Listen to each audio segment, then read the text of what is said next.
السلام علیکم۔ خود سے خدا تک چیپٹر 20 چاہے جانے کی آرزو دا لانگنگ ٹو بی لوڈ۔ یہ آرزو ہے، تمنا ہے، یہ خواہش کی آخری حد ہے، یہ ہمارے نفس میں ہمیشہ سے موجود چاہے جانے کی تمنا ہے۔ اور پھر یہ جو لفظ ہے کہ فلک کو اللہ کی لو لگ گئی ہے، یہ بھی وہی چاہت ہے۔ یہ لو ہر نفس میں برابر بھڑک رہی ہے۔ مسئلہ یہ ہے کہ نفس کو علم نہیں کہ یہ لو اپنے اصل میں ہے کیا۔ ہم چاہتے ہیں کہ ہمیں چاہا جائے، کوئی ہمیں چاہے، اسی لیے ہم کسی کو چاہتے ہیں۔ ہمیں لگتا ہے کہ کوئی ہمیں چاہے گا تو ہم مکمل ہو جائیں گے۔ ہم خوب جانتے ہیں کہ ہم کچھ بھی نہیں ہیں، اس لیے ہم تمنا رکھتے ہیں کہ کوئی ہم سے محبت رکھے تاکہ ہم کچھ ہو جائیں۔ غور کریں، ہم سب کی یہی زندگی ہے، یہی خواہش کہ ہمیں دریافت کیا جائے، ہماری تمنا کی جائے، ہمارے حصول کی تگدوں میں کوئی ہر لحظہ سرگرداں رہے۔ یہ خواہش ہمیں ساری زندگی انتہا درجے کی اذیت میں مبتلا کیے رکھتی ہے۔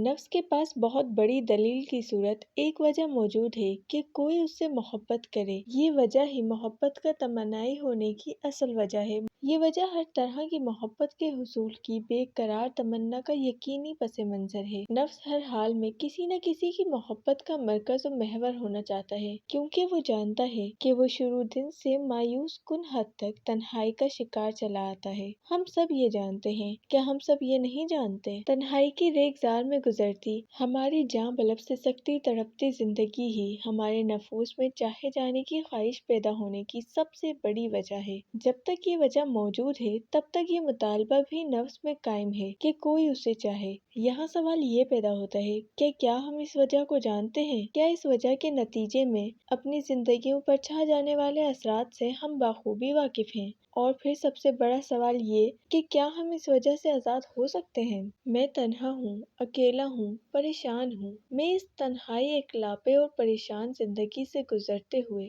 ہر امید سے مایوس ہو رہا ہوں۔ اگر کوئی مجھ سے محبت کرے تو یہ سب بدل سکتا ہے، اس ویرانے میں پھول کھل سکتے ہیں۔ ہم دیکھ سکتے ہیں کہ نفس کے اس مطالبے کی وجہ تنہائی ہے۔ نفس اکیلا ہے، اسی لیے کسی ساتھی کی تلاش میں ہے، کوئی ایسا جس سے وہ بات کر سکے، کوئی ایسا ہمراز جس کے سامنے وہ اپنا آپ اندر اور باہر سے عیاں کر سکے۔ کیا ہم اس کربناک تنہائی کو صاف صاف دیکھ سکتے ہیں؟ نفس کی اس کربناک تنہائی کے بے قرار خلا کو کسی صورت کوئی انسان پر نہیں کر سکتا۔ نفس ہر طرح سے کوشش کرتا ہے، ہر طرح کی محبت کو اپنی طرف مائل کرتا ہے، لیکن ہر محبت کچھ مدت کے بعد اسے پہلے سے بھی زیادہ تنہا اور اداس کرتی چلی جاتی ہے۔ یہ انسان کا بہت بڑا دکھ ہے، یہ ہر نفس کا نوحہ ہے۔ ایک پائیدار محبت کے حصول میں سرگرداں ہر لحظہ ناکام ہوتا ہوا انسان ہر آنے والے دن پہلے سے زیادہ پریشان ہوتا چلا جاتا ہے۔ غور سے دیکھیں، صرف اپنی ذات کی تکمیل کی طلب میں مصروف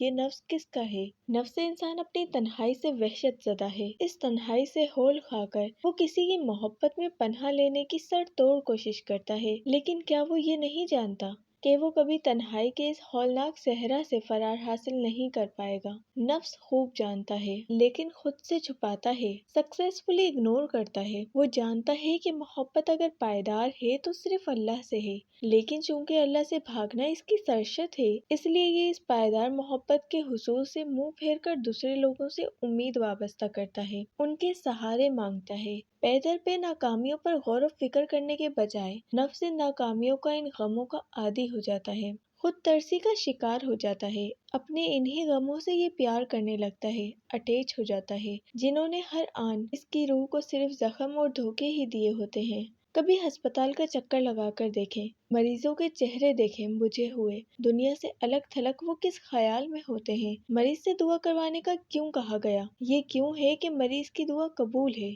یہ وہ لوگ ہیں جنہیں شدت سے اس بات کا احساس ہو جاتا ہے کہ وہ جس دنیا میں بیماری یا حادثے سے پہلے جی رہے تھے وہ دھوکہ تھی، سراب تھی۔ انہیں لاشعوری طور پر اپنی محبتوں کے حد سے بڑے ہوئے پاگل پن پر تعصب ہوتا ہے۔ انہیں ایسا دکھائی دیتا ہے جسے وہ دھوکہ کھا رہے تھے۔ ہر شے، ہر رشتے کی حقیقت ان پر عیاں ہو جاتی ہے۔ انہیں محسوس ہوتا ہے کہ اللہ کے سوا انہیں بچانے والا کوئی نہیں ہے۔ یہ احساس انہیں پہلی بار حقیقت کی اس دنیا میں لے جاتا ہے جس میں داخل ہونے پر ان کی آنکھوں میں نمی اتر آتی ہے، دل اللہ کی محبت سے پہلی بار آشنا ہوتا ہے۔ انہیں ایسا لگتا ہے کہ خدا ان کے قریب ہے اور وہ اپنے جیسے دوسرے لوگوں سے دور ہے۔ یہ اس لو کی اصل ہے۔ اس لو دیتی محبت اور چاہت کا احساس ہمیں دعا کے فوری بعد بھی ہوتا ہے۔ جب کبھی انسان شدت محبت سے دعا کرتا ہے، گڑ گڑاتا ہے، چیختا چلاتا اور اپنے رب کے حضور آہذاری کرتا ہے، تو دعا کے دوران اسے احساس ہوتا ہے کہ کوئی اس کے ساتھ ہے۔ یہ احساس بہت شدید ہوتا ہے، اتنا شدید کہ دعا مانگنے والے کو پتہ ہی نہیں چلتا کہ وہ اپنی دنیا سے کتنا دور چلا گیا ہے۔ یہی محبت ہے۔ دعا کرنے کے بعد ہمیں بہت دیر تک یہ احساس رہتا ہے، یہ اطمینان رہتا ہے کہ اب ہمارا رب سب کچھ ٹھیک کر دے گا۔ ہمارے نفوس صحت مندی میں، دکھ تکلیف کی عدم موجودگی میں خود کو بے نیاز جانتے ہیں، اور اس لو کا جو ہر سینے میں بھڑک رہی ہے، ناجائز استعمال کرنے کی پوری کوشش کرتے ہیں۔ ہم اس چاہت کو اپنی خواہشات کی تکمیل پر بے دردی سے لٹاتے ہیں۔ دولت یہ بہت بڑی ہے، اس لیے ہم شاہوں کی طرح اسے اڑانے کے عادی ہوتے ہیں۔ اپنے رشتے ناتوں پر، اپنی مطلوب محبتوں پر، اپنی دولت پر، اپنی عزت پر، اپنے جذبے پر ہم اس چاہت کو لٹاتے ہیں، جس کے نتیجے میں اللہ سے دوری کے اثرات پیدا ہوتے ہیں اور انجام کار ہمارے دل مرجھا جاتے ہیں۔ اس لو کو ضائع کرنے کی حماقت سے بچنا بے حد ضروری ہے۔ دنیا کی ہر شے کی محبت عارضی ہے، محدود ہے۔ اس پر دیوانہ وار فدا ہو جانا زندگی کی سب سے بڑی غلطی ہے۔ رشتوں سے انس فطری ہے، اس سے انکار نہیں، لیکن دنیا سے کم از کم محبت ہی روا رکھنی چاہیے۔ ہر شے سے انس محدود ہونا چاہیے۔ عورت کا عشق، پیسے کی دیوانگی، جائیداد سے محبت، دنیا داری میں دیوانوں جیسی مصروفیت، یہ پاگل پن تب پیدا ہوتا ہے جب اللہ کی دی ہوئی محبت کو، اس کی عطا کردہ لو کو ہم حیات الدنیا پر نثار کرنے لگتے ہیں۔ یہ محبت، یہ عشق، یہ دیوانگی صرف اللہ کی ذات عظیم کے لیے ہے۔ نفس کو علم دینا ہوتا ہے کہ اس خزانے کو اللہ کی یاد، اس کی طلب و محبت و اطاعت رسول اللہ صلی اللہ علیہ وسلم میں لٹائے اور بادشاہوں کے بادشاہ کا، اس سلطان سلاطین کا گدھا بن جائے۔